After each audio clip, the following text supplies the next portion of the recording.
Hey everybody, welcome to the TEConnect podcast. I'm John Martin. And I'm Dean Reverman. Do you remember a few episodes back I referenced Aerosmith at the end of an episode? Yes. Well, I'm going to do it again. Oh boy. Okay. Because today we are living on the edge. Well done. I know, that was terrible. Done. I'm so sorry. You must have this affinity for Aerosmith. I really don't. I do not understand That's the it. funny thing. I was a fan of them back in the 90s when everybody was there for a while. But for some reason, we've had conversations that have reminded me of Aerosmith songs. Yes. And Very today, catchy songs. we were talking about edge computing. Nice. I really Nice. couldn't think of a better intro than this, so I figured I'd just throw out a lame Aerosmith lyric. That's there at awesome. you. So, Yeah, there you go. But now we have But with us Steven today, Tyler's not easy to replicate, so go ahead. That's a very good point. Yeah, couldn't do that if I tried. Shred my vocals. So today we have with us Charlie Wu from Advantech. He's going to be talking to us about edge computing. Yeah. First of all, we're going to kind of explain a little bit about what that means if you don't quite understand it. Yep. We're going to talk about the difference between that and cloud computing in case you get the two confused. I admit I kind of used to get them a little confused. Oh, yes. We're going to talk about some of the resources you need to make edge computing happen from a hardware, software, and personnel side. Yep. We'll get into some practical examples and places where edge computing makes sense. I'm sure he's going to have some great Drilling down to the ideas for there. SMB, by the way. It's not just the big guys. Exactly. And then, of course, as always, our usual value to the VAR and what's technically with us. I promise not to sing any more Aerosmith on the podcast. For now. For now. It's time for us to plug in and get connected. Welcome to the TEConnect podcast. It's time to get connected.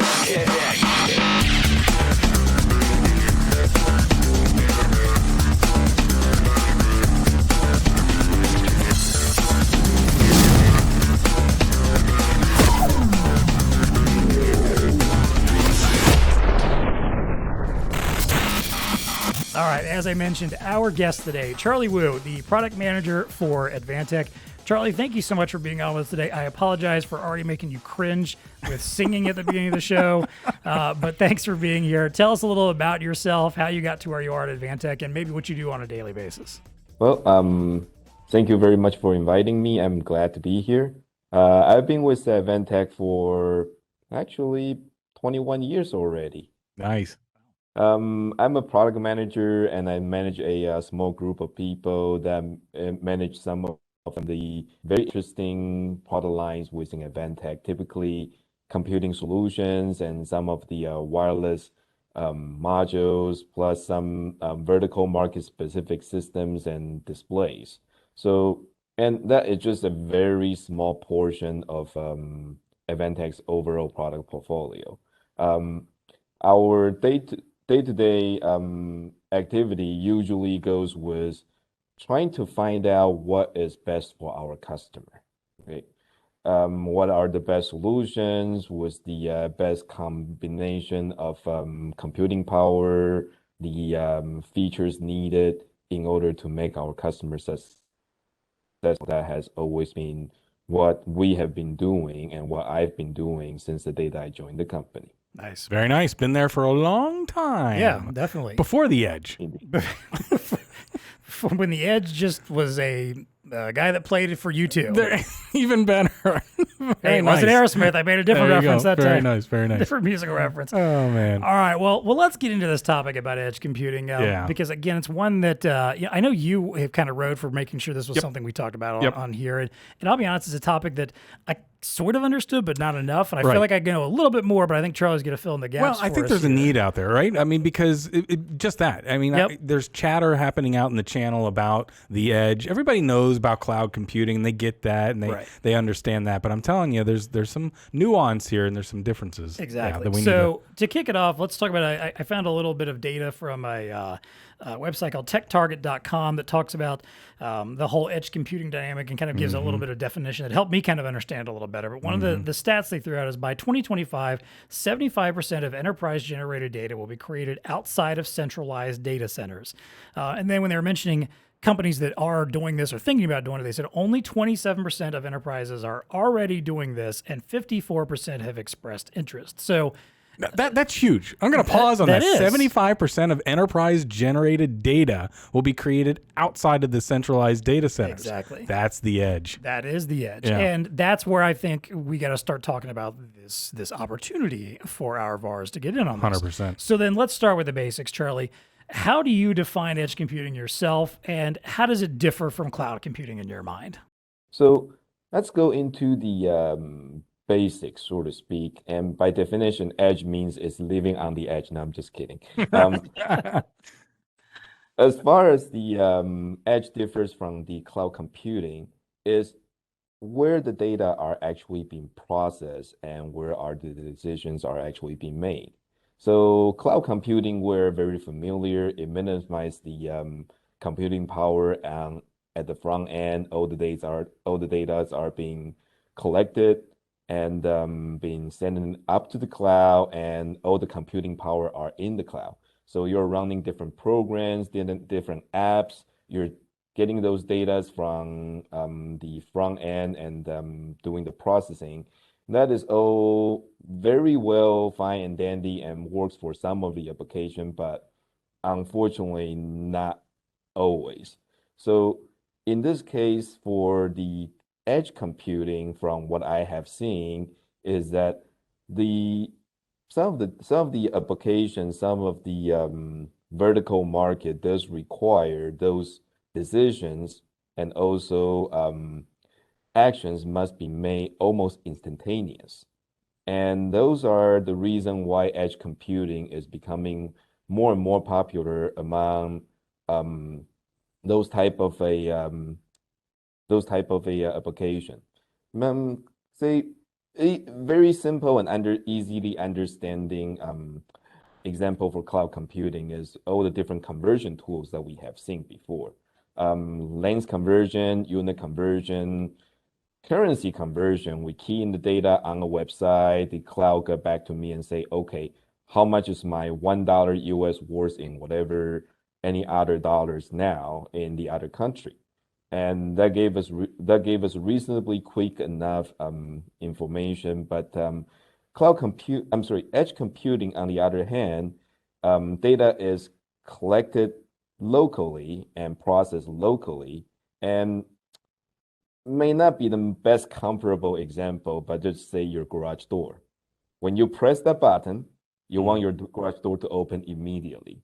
You don't need the data to go all the way to somewhere and then come back and say, okay, now I grant you access to open up the garage door. Mind you, I know there are companies out there, especially there's one company that partners with some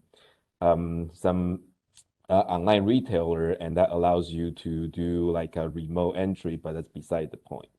Okay, so the thing is, different vertical market with different application will require usually faster, immediate process at the edge side, and that typically goes into, say, manufacturing sectors, or what was the, let me see, the critical, like a mission critical type of application. Those are usually the type of the application that will require immediate response from the edge side. And the delay of going into the cloud side is just simply not acceptable based on those type of implementation. That's my understanding. That's it. That's it right there. I mean, he touched on it. You know, it's edge computing is focused on the reduction of travel and time that data has to take to get around, because you're trying to thwart the latency. I mean, we've seen it. We have certainly experienced it in our neck of the woods, if you will, and in our industry, and the mobile devices that people have in manufacturing environments or whatnot. Latency can be a killer. I mean, if you're waiting on your mobile device to wait on the cloud application to spit back to you some more information so that you can then continue your job, latency is a killer. And when you think about millennials today and gamers, and they deal with latencies that's in the milliseconds. I mean, right? Information's got to happen right now. So that's where the edge computing is really taking on a whole new level of being able to deliver, computations and information in real time and kill that latency that sometimes can get bogged down in cloud-based applications. Dead on. Yeah. And I like that mission critical aspect. Oh yeah, I mean, can you imagine, right? Yeah, and I think we'll get into that a little bit more when we kind of talk about some of the specific case studies and examples of where this is utilized. But before we get to that, let's talk about the the resources involved here to make edge computing happen. I think even once you grasp the concept of it, like, okay, I get it. So it's all about processing, where data is collected, doing what needs to be done with it right there without sending it off somewhere, without taking any kind of time or any kind of latency, as you refer to it. But, what does it take to make that happen from a hardware, software, maybe even a personnel perspective? Like, what do you need to make edge computing happen at a site? For the various projects that I have been dealing with, typically business, the idea was either have a software that they are already very familiar with because they developed that software, or they have a concept and they want to realize that concept, but if they don't have the software capability, then they will go to a third-party developer to create that software for them. Then based on usually the software's hardware requirement, it will dictate the hardware that's needed for such application. And usually that is how the computing platform are being decided, and it's pretty much the same for the edge computing. So especially now we have a lot of artificial intelligence related application now, and edge computing in this case are software company that specialize with various type of artificial intelligence software, and usually employ once the software is selected, we have the hardware that is created for that particular application. Then that is when the company or business come to contact with us and say, what kind of computing hardware solution do you have for us? That's where we go in based on the performance needed, based on the I/O required, and also some of the other performance aspects, such as right now we have a lot of GPU inquiries working with companies such as NVIDIA, such as Intel, and some of the other companies that does the artificial intelligence GPU rendering for the vision AI type of application. Those are usually the process and the resource that is being consumed, is being asked to create such solution. Then usually a team is put together between us as a hardware vendor, the software team that's working on our customer side. Then we work together to work out all the different issues that they may have while evaluating the hardware. So in this case, once those solutions are being implemented, then obviously there will also be needing technicians to maintain those systems to ensure proper function. And that's where we typically try to help our customer is to create a more reliable industrial type of solution that hopefully to minimize our customers' need to send technician out to fix things because the machines are broken. On the other hand, it's also become more and more popular that companies are employing additional softwares that will be able to do like a predictive maintenance and preventive maintenance, just to make sure that the system, if exhibiting any type of abnormal behavior, they are able to detect it early, send the technician out, and also based on the data that they collected from those type of implementation, they can also somewhat predict that in the future, if there are similar implementations, similar type of platform, maybe it's about like at what time they might need to prepare for updating, upgrading, maintaining, and repairing of the system, because those are based on the data that they collected, is something that's about to needing those type of service. So from the edge computing side, those are typical project development cycle that we have seen until, of course, the project goes to end of life, then we move on to the next generation. Yeah, there's a lot to unpack in there because, when you think about the architecture of developing a solution, certainly with large manufacturers or large entities that have the need and or ability to do edge computing that is fairly robust, even down to the plant level or the office level, that stuff can get pretty serious. And I know we're going to get into use cases, but when you think about it, edge computing is really going to manifest itself in a lot of different ways. The architecture doesn't have to be relatively stacked, and it doesn't have to be all this complex wave. When you think about it, it could just be like a retail establishment deploying the use of AI. I like where you're going there, Charlie. Well, AI takes some computing power, number one, and number two, you can't have a lot of latency behind that. If you're trying to use AI to personalize the shopping experience and whatever, your digital signage is waiting on the cloud to compute that and then push it back. Well, the person's already walked past the display. You're done. You can't have latency. They're in the like back that. of the store, and you're like, "Hello, so and so. Thanks for stopping by." Hey, John. Yeah, sorry we missed you. Hey, wait, come back. No, and it's Dean standing there going, "Yeah, what?" Exactly. So that's why I think the need to understand what's happening in edge computing is so relevant, not just in large manufacturing or large solutions like that, but you're really going to start seeing, because we talk all the time about AI specifically. I mean, let's dive in there. Of course, Advantech has such things as edge AI acceleration modules. So they've got computing power that you can put in localized areas to help specifically with those types of applications. Well, you can bet your bottom dollar that software developers know that, and they're integrating that kind of ability, the flexibility that their software needs to have computing power at the local level to handle maybe some of these things that got to happen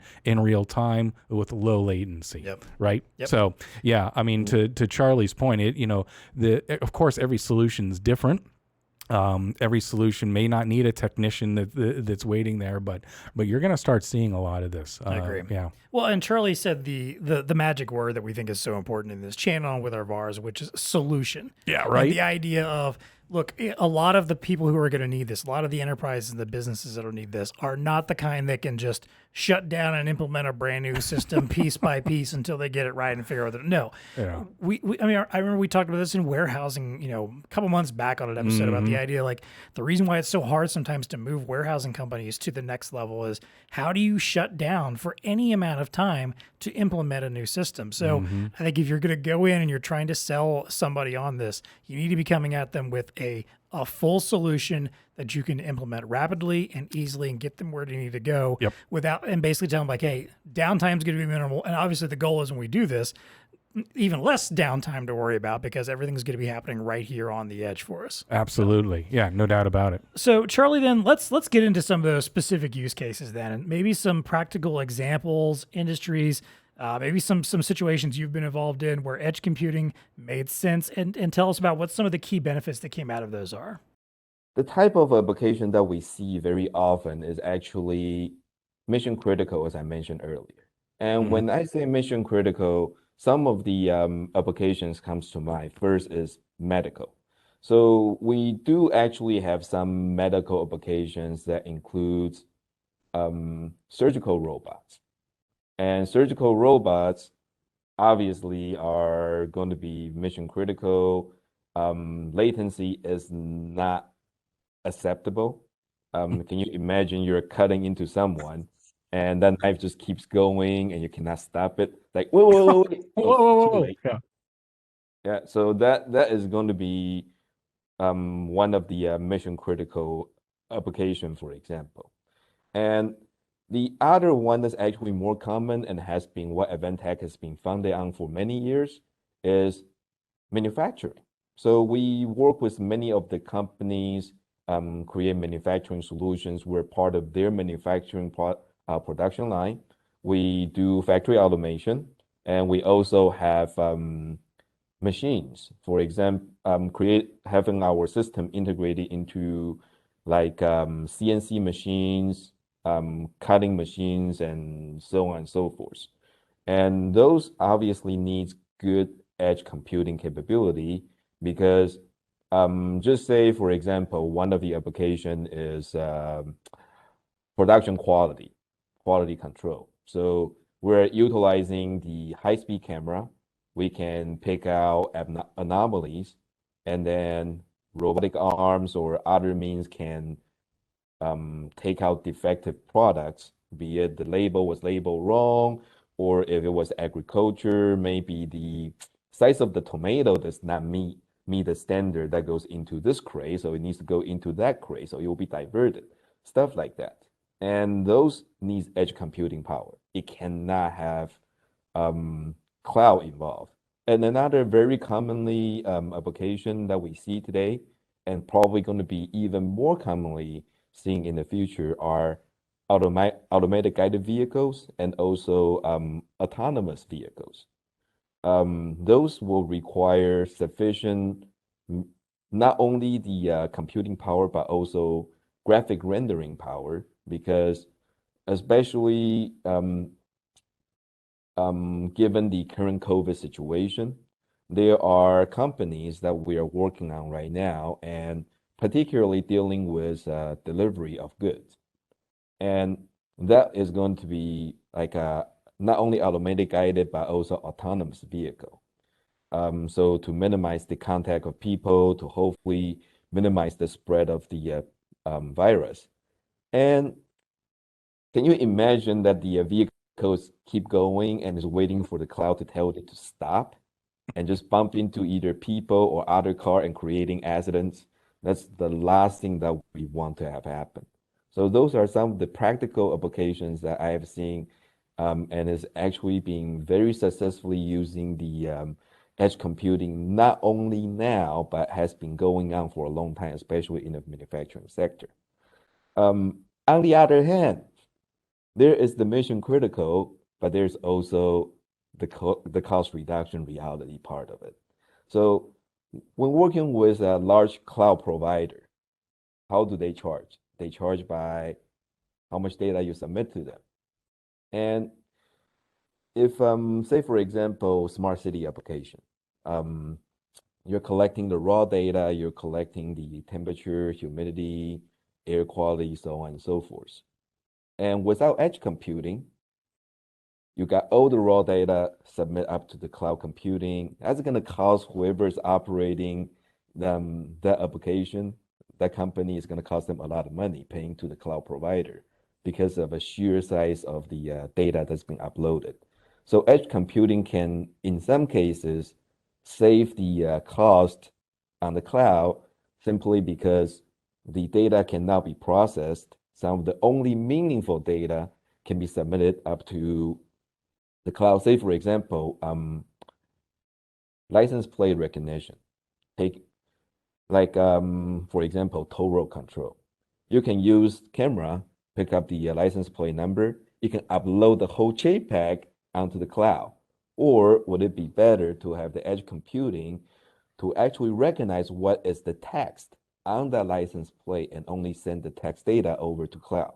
So that is kind of what I see as a tug of war between how fast the data are being transmitted and how cheap the cloud storage cost is going to be.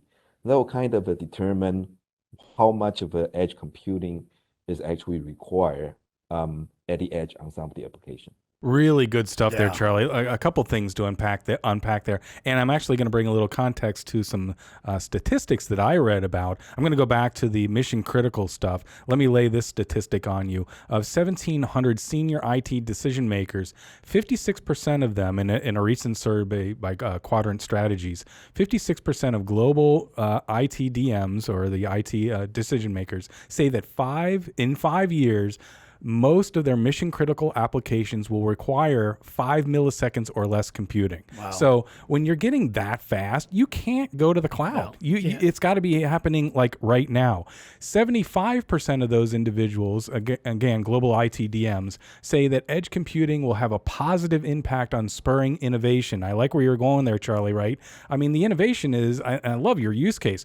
Do we store the image of the license plate here? Do we send that to the cloud? Or no, we need to innovate a little bit here. here, run that computing to the edge and only send up to the cloud what needs to go up to the cloud so that it can do the heavy lifting up there. Anyway, 77% of global ITDMs say their organization's latency challenges can only be solved by edge computing. So you have some consensus building out there about the need for this edge computing, especially around mission critical. You're dead on there, Charlie. Mission critical type of things, and the need to have the computing power happen where it's at. So we're starting to see it, in a variety of different ways. I'm grateful you brought up autonomous vehicles. I mean, I cannot imagine going down this. Oh, hold on, I gotta wait for the cloud to make this decision. Should I swerve from the deer or should I not? Hang on.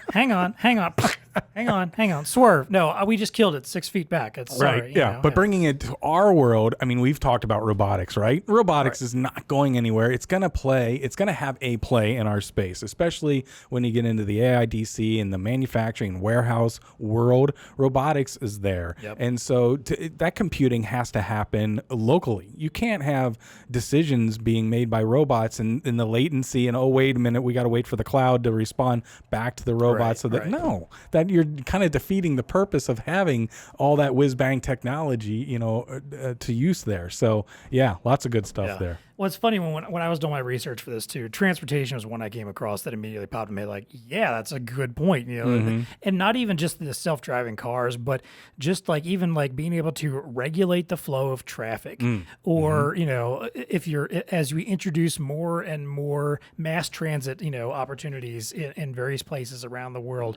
So much you can gain from being able to assess, the number of people trying to get on or off, or who's going to what destination and that destination. I know that some of that stuff exists now, but when you can do that computing right there on site and very quickly, you can make some of those snap decisions that can just make everything flow so much faster and easier. And it makes me think, we've talked a lot about smart cities, and we haven't had an actual episode about that because I find it's hard to find people that are willing to talk a lot about it because there's not enough to say about it. It's like everybody says, yeah, we all know what it's supposed to be. It's a good buzzword, right? Yeah. Right. We all know what it's supposed to be, but we don't quite know how we're going to get there or if we're anywhere close yet. Yeah. But I feel like this edge computing has to be one of the most important components to be able to have in place. Oh, yeah. If you want to get anywhere close to making a smart city become a real thing. 100%. Absolutely. So, yeah. I remember discussions back in the day, and this is only a couple years ago, talking about smart city technology, leveraging kiosks that are put out there and the computing power in there to help facilitate other computations that need to happen at a localized level. So absolutely. Another data point, I mean, when you look at like Microsoft's Azure and where Amazon Web Services are going, they are going to a hybrid edge computing environment. Why? Because they want to reduce the latency of the customers that are utilizing their big farms, their big data farms. So it's out there, it's happening. And I don't know how you would do a big old smart city with, hold on, decisions have got to wait, spin. Yeah, you're gonna be a little disappointed if you're, if I don't know, let's say like a guidance, system of some sort, some kind of navigational system within a city that's supposed to guide traffic this way or that, depending on what they're doing the day. That thing can't sit there and spin. No, there's not a lot of time to tell people what to do as they're driving on past. Hold on, gotta wait. Well, it'd be like, I mean, imagine like the GPS in your car, which granted, that still is a little bit of bouncing back and forth going on, but you've seen what happens from time to time if something gets off for even just a few seconds. Oh yeah. If you take a different turn from what the car thinks you should be taking, that little lag for it to pick up can mean the difference between you going down 5 extra roads to get back to where you're supposed to be, or recalculating and redirecting immediately. And that's even as fast as that stuff is right now. Yeah, too. And humans making those decisions, right? Exactly. Oh my gosh, yeah. All right, Charlie, then let's kind of wrap up then talking about the challenges. And I think we've kind of hinted at that a little bit, but, where do you see difficulties and challenges, including not just the challenges to actually get edge computing implemented or to maintain it, but where do you see pushback also? Where do customers come to you and say, I don't know that we need to do this? Either we're fine with cloud computing or we just don't see the value in this just yet. So where are those challenges coming from right now? From what I can see is all about cost versus reward. What does the customer, our customer or their customer are able to benefit from such implementation? For example, one of the application that I am working with before, the customer decided, you know what? Um, Cloud computing is actually perfectly good. Their application is call center, and they decided we don't need edge computing. We don't need the computers to divert all the codes to different operators. That can all be done at cloud. It's actually cheaper for them to go with cloud. So that's how they do it. Can I blame them? Obviously, I need to answer to my boss about why the project is lost, right? But at the same time, it's all about cost versus reward. Where is the benefit? For customers who are willing to implement the edge computing, that means processing power at the edge has immediate and profound impact on their application. They needed the edge in computing, and then it usually comes down to how can they implement that with the least amount of effort and also least amount of the monetary cost, of course.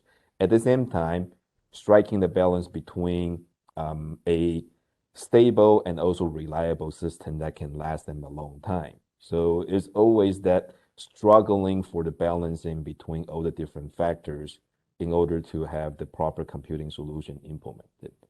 Um, in the part about like a maintaining, that's probably the most important part where Advantech helps our customer by providing reliable solution is many of those edge computing solutions, they're installed into either remote areas or difficult to access part of the um, production line.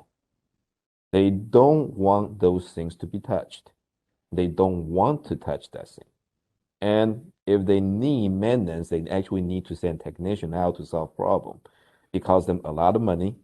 It can be monetary loss for them because they need to shut down the production line. All those things combined, that's the reason why we hopefully are providing a reliable and easy to use and also cost-effective solution to our customer altogether at the same time. That is, for the most part, the challenge is how do we strike that balance? A lot of time when a project that I work on eventually got canceled is usually because of a conflict. The management decided, this solution, although sounds good on paper, but it's actually going to cost a lot of money for the company and the reward is not there. So they decided they don't want to move forward with it anymore. And they decided that maintaining the system require more cost on the technician and it's better off keeping it on the cloud, where data can be collected. So we just maintain a very simple computing solution at the edge for the operator to key in data. That's understandable. So those are the typical type of implementation challenge that we meet when we're pushing our solution to the edge. Yeah, lots of good stuff there. I mean, right? Going back to the day, you are bringing that computing a little bit more localized. So you have to think through it as a solutions integrator or problem solver. You have to think some of those things through, and some other things that I'll throw on top here as well as such things as data. That data is going to accumulate. So you got some storage problems potentially, backup. Security gets into play here as well. Network bandwidth. Some of those old traditional things that you used to think about 10 years ago or 20 years ago, whatever, before the cloud was in play. Some of those are going to come creeping back into, we got storage issues and we got another device on the network. It's got to be secured and stuff like that. But again, if you take a holistic approach, what that Charlie was just talking about, and really that's what our, providers do. They look at the solution and then figure it out. But those things come into play too and can sometimes pose some challenges along the way. I agree. Well, it reminds me of what Charlie mentioned earlier about the like the whole cloud thing where depending on what you're uploading, the cost can add up fast. Oh, yeah. Like I think about, I mean, have you ever had your phone yell at you say like, oh, you've almost filled your iCloud. Yes. You want to buy another gig or another 5 gigs or 50 gigs or whatever. Don't worry, it's only $10 a month. Yeah, exactly. Yeah, Which all things considered relatively inexpensive. But that's just from just whatever, like even if you're not really using iCloud, like that's just from you just mucking around on your phone, from apps that you've downloaded and stored in the cloud, or maybe a few pictures, you know, and let's be honest, these things, the cameras are getting better and better. Oh, yeah. The picture size is getting bigger and bigger all the time. So, I think there's a great conversation piece to have there. Be like, hey, maybe you don't think you need this and you're fine with the cloud, but think about what you are putting up there and what you will be putting up there over the next 5, 10, 15 it's a little bit of years. that too, right? What's coming down? You're right, because as you start trying to gather more data, if you're wanting to become a company that's more embedded in pulling in data and analyzing it and doing something with it and using it to make decisions for your company here on out, that data is only going to keep growing. And if you want enough of it to make informed decisions, you need to make sure that what you're gathering is not going to be cost prohibitive in the long run because you have to store so much of that somewhere. Not to mention the fact that you're losing out on the time it takes to process that data and do something with it. Yeah, absolutely. So, all right. An even more complex web that we're weaving here. Yeah. That's right. Well, hey, I think this was a good kind of starter course on for edge computing. Yes. Yeah, I feel a little more comfortable with it and a little more understanding than I had before. So hopefully you do too. Hey, before we come back and let Charlie talk a little bit about what Advantech can do for you, I want to, as always, thank our sponsors for the show. We appreciate your support. Thanks to Advantech for loaning Charlie to us today to talk about this particular topic. And hey, if you like the show, if you're watching us on YouTube, hit the like button under the video. Leave us a comment. We'd love to hear from you. Just do it right now. Most of the comments I get are spam. Like, go to this video, blah, blah, blah. And with the we link. need some comments on edge computing. I want real comments. And if your comment is simply, I don't understand, fine. We'll hook you up with Charlie and let him sort it out for you a little bit more. If you listen to us on the podcaster of your choice, if there's a way to leave us a rating review, do that. If you're an Apple podcast subscriber, give us a 5-star rating review. It helps the show to get organically found by other folks. Plus, I want to see those reviews. I want to read those reviews. I want to hear what you have to say, good or bad. If you think, hey, John needs to knock it off with the Aerosmith references, fine. I'll take that. Or we need more. We need more. Or you need more. That's right. There you go. And of course, as always, if you want to reach out to us, if you have topics you want us to discuss, if you want to learn more about edge computing, if you want us to dig into something else that we haven't touched on so far, look for us on Twitter. We're at TEConnect Pod, or you can email us TEConnect@BlueStarInc.com. All right, let's wrap up with our recurring segments. First off, the value to the VAR. And this is where I'm going to let Charlie kind of, talk a little bit about how awesome Advantech is. There you go. So for our VARs... Well, you need a good partner, right? That's right, exactly. If you're going to get into edge computing, and Advantech is one of those lines for us that's an up-and-comer. They've been around for a long time. They've got a great product mix, but you need some support. You need some help. See, look, Dean's already selling this for you. Boom. There you go. But I'll let you kind of expand upon that. So how does Advantech help our VARs and the businesses that they work with to get started with edge computing? If let's say a VAR came to you and said, hey, Charlie, we want to do this. I've got a couple customers that I think might be ready for this, but I don't know where to start. How would you help out with that? Okay, well, first of all, I guess I need to try to plug Dean to work for us as a sales because he's doing a wonderful job. As long as he can still podcast. There you go. Yeah, right. Yeah. Okay. But to the question, I guess Advantech has, first of all, we do have a lot of experience within the edge computing solution for our customer. And to the point that we also have products that allows our customer to create their own private cloud because we do have some server level products that pretty much allows our customer to create a complete network solution from edge to the cloud all together at the same time from the hardware standpoint.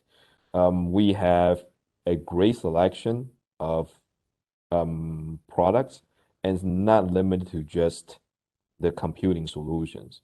We also have a lot of sensor nodes, a lot of IOs, and also IO cards, IO modules that we provided to our customer for automation purposes. So when it comes to computing, we are not just saying, okay, we got pretty much same computer box that everybody else have.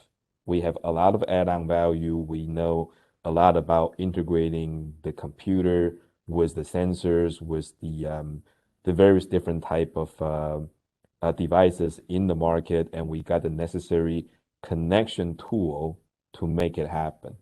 So that is where Advantech can be very valuable to the VARs because the sheer selection of all the different type of solutions.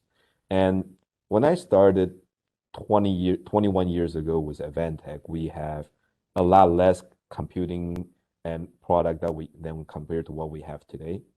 And we do a lot of branching out. So for the VARs that are watching this program right now, we actually have a lot of vertical market focused product as well. That includes medical, that includes transportation, that includes signage, and there's also like retail front, like a point of sales, and a lot of different solutions that we're developing.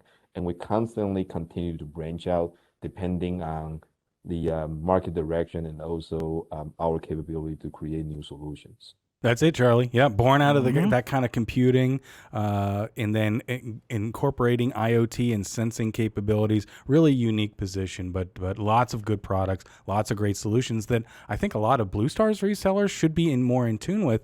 You're going to start having that edge computing conversation if you're not already, right? And you're going to start getting into other types of IoT devices beyond the mobile devices, the computing devices, printers that you're selling today.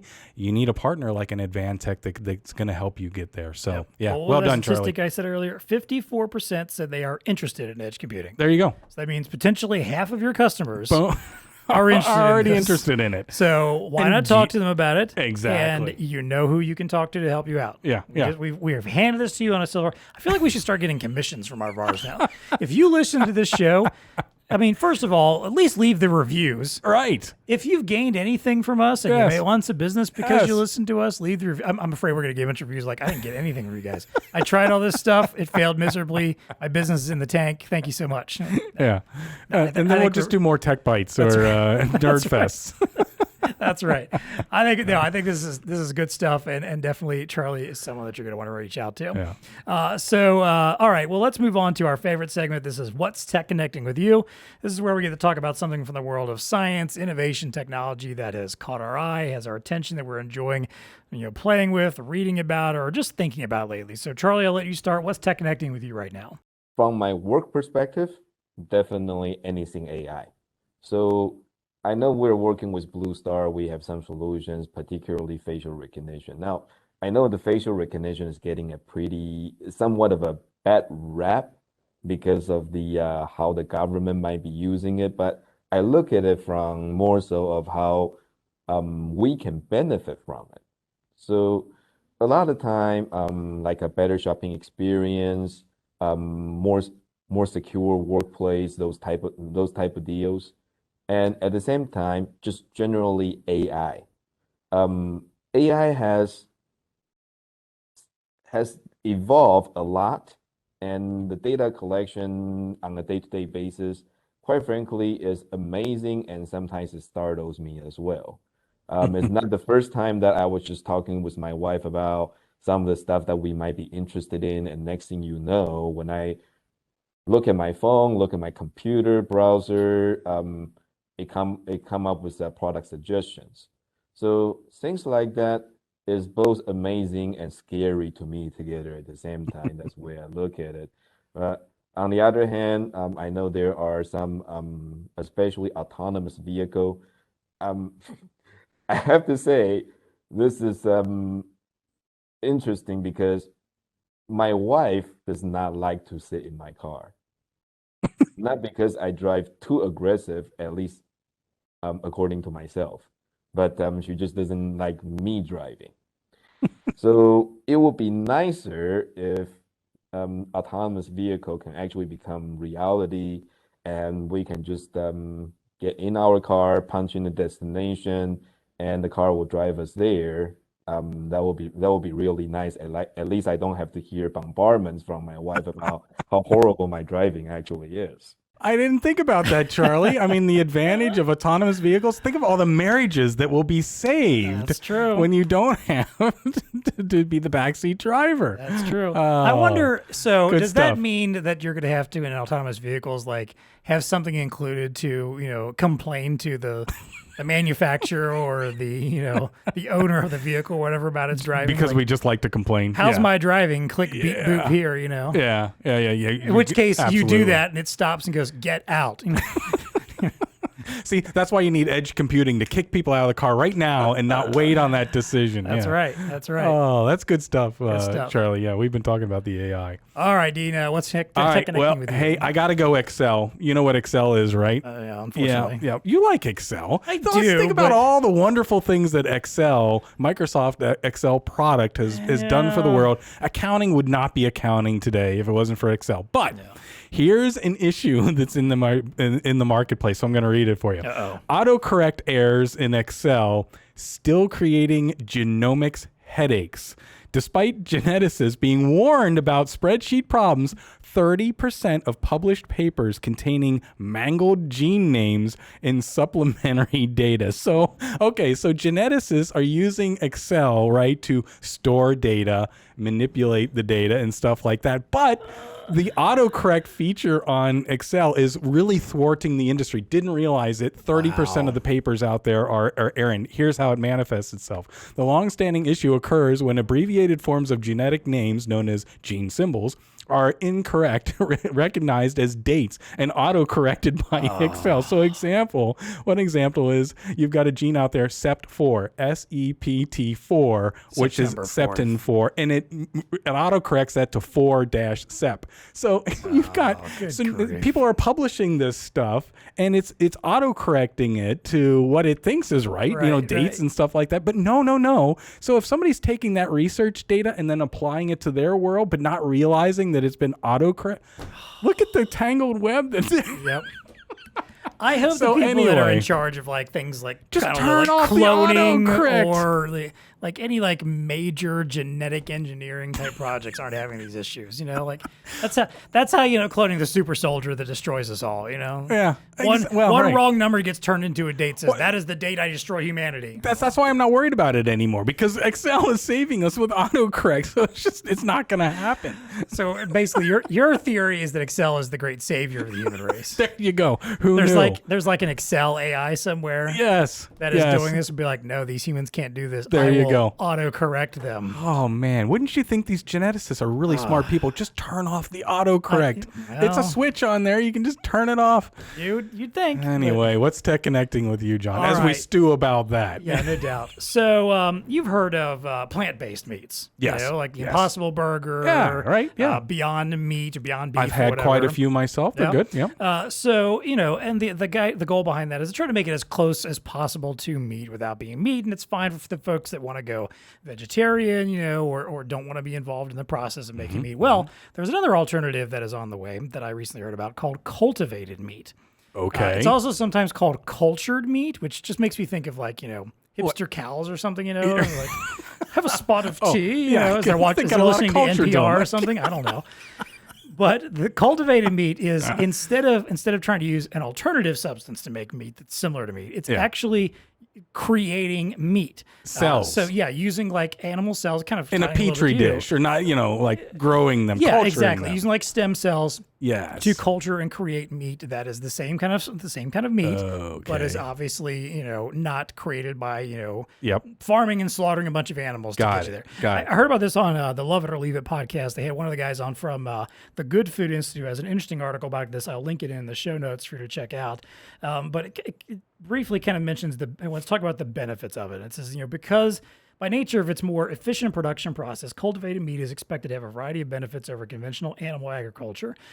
It will use significantly less land and water, fewer greenhouse gases, and reduce agriculture-related pollution and eutrophication, whatever that is, and also mentions that over the next few decades, cultivated meat and other alternative proteins are predicted to take a significant market share from the $1.7 trillion conventional meat and seafood industry. This will mitigate agriculture-related deforestation, biodiversity loss, antibiotic resistance, zoonotic disease outbreaks, and industrialized animal slaughter. Okay, so if it tastes anything like the original, well, I think that's lots the thing. of benefits. There's the guy who was on there said, "Look, I've had this stuff. There's no difference. Yeah. Okay. We're growing it from the same cells of the same animals that we are getting our meat from before. There's no difference here, except now we're cutting out all this stuff that is harmful to the environment, harmful to animals, wasting water, wasting land, leading to a lot more, potential foodborne illnesses. There's a lot less of that when you're doing this route. Yep. So it's a fascinating idea. They're not completely on the market yet. Apparently, there was a place in Singapore where I want to try some. There's a company. I thought you were going to have a plate of some cultured meat for me. It's been introduced in some other countries, and they've been testing it out. Like chicken bites, I think, is where they've started there, like little bites, chickens or whatever. But they think within the next 4 or 5 years, it'll actually, ramp up to where there'll actually be production, go on sale, and people will be able to buy this stuff. So there you go. Very curious about that. I'll give it a try. I know a lot of people are very resistant to the plant-based thing, even if they've tried it. Just like, I want my real meat. Well, you still get your real meat, but potentially still tamp down some of those damaging effects from it. As long as the geneticists haven't used Excel to get to this. Exactly.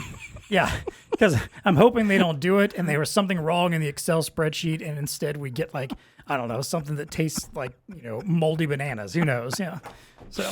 That's a good one. That's a good one, though. For that cultivated meat to taste like Wagyu A5, then we're talking. Well, that's true. There you go. Yeah. Yes. I don't know how far you can get to the really good stuff, but if it can replace like your standard, hamburger, your standard ground chuck or something, Yeah, exactly. Mm-hmm. All right. Well, hey, that does it for us today. Charlie Wu, thank you so much for joining us today. Charlie. We appreciate your insight. Until next time, I don't know, have a spot of tea with your cultured meat and stay connected, everybody. All day, every day, indoor and outdoor work demands industrial-grade hardware. So if you're looking to equip customers in manufacturing, retail, or field service with the best mobile tablet, check out Advantech's new AIM-75S. The latest generation of Advantech's popular AIM series is powered by Qualcomm's Snapdragon 660 processor, features an Android 10, and is certified for Google mobile services, preloading the 75S with productivity apps, features, and integrations. Despite all that power, the AIM-75S is lightweight, fanless, and designed for portability. An 8-inch Gorilla Glass 3 screen is durable, but supports gloved and stylus operation. IP65 rating protects from water, dust, and 4-foot drops. Oh, and connectivity has LTE, WLAN, Bluetooth, NFC, and GIS capability sound. Customize the AIM-75S for your customers, including peripherals like barcode scanners, RFID, MSR, and accessories like a multi-bay docking station. Contact your BlueStar Advantech representative.